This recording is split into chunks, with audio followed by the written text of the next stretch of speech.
ฮ็ดย่อเฮ็ดตัวใหญ่ได้บ่ป่านนั้นเลยนี่ย่อเฮ็ดตัวใหญ่ได้บ่บ่ได้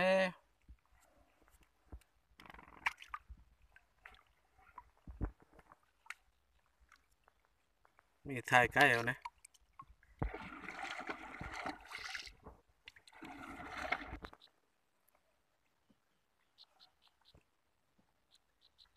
นี่มันแซ่บ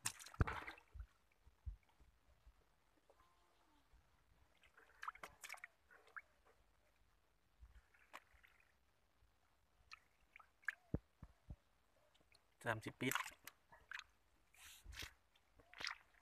โอ้มันคุ้มค่านะพี่กูร้อยรับเลยไปละเอาลงไป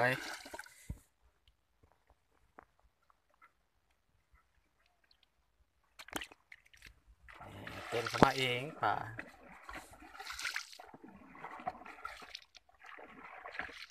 คุ้มค่าแล้วบ่บาดเจ็บมาแล้วคุ้มแล้วนี่ก็แซ่บนี่โอ้ย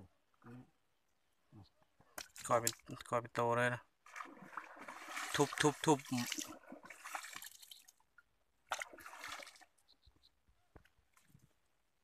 จะได้มองอันนี้มาใส่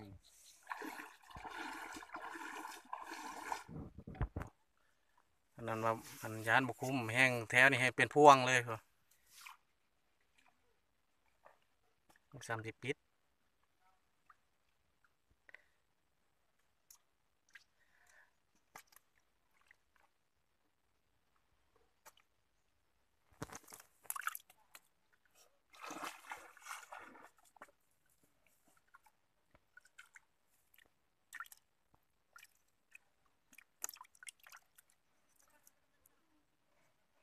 กินปีงปลาขาว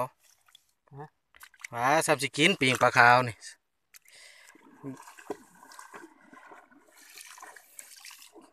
คันว่ายังเว้นเหื่อใหญ่นี่เอาเตามาตั้งกลางนี่กับปิ้งไปน้ำนี่คักเลย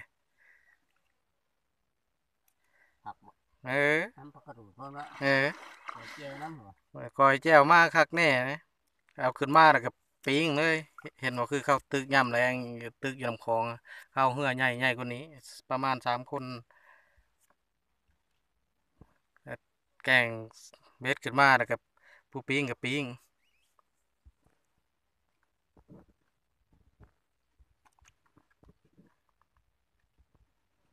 มันจังคักสดร้อนๆนะ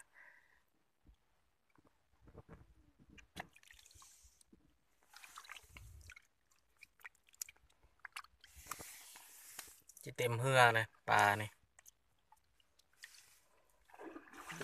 หาว่าล่าหรือเปล่า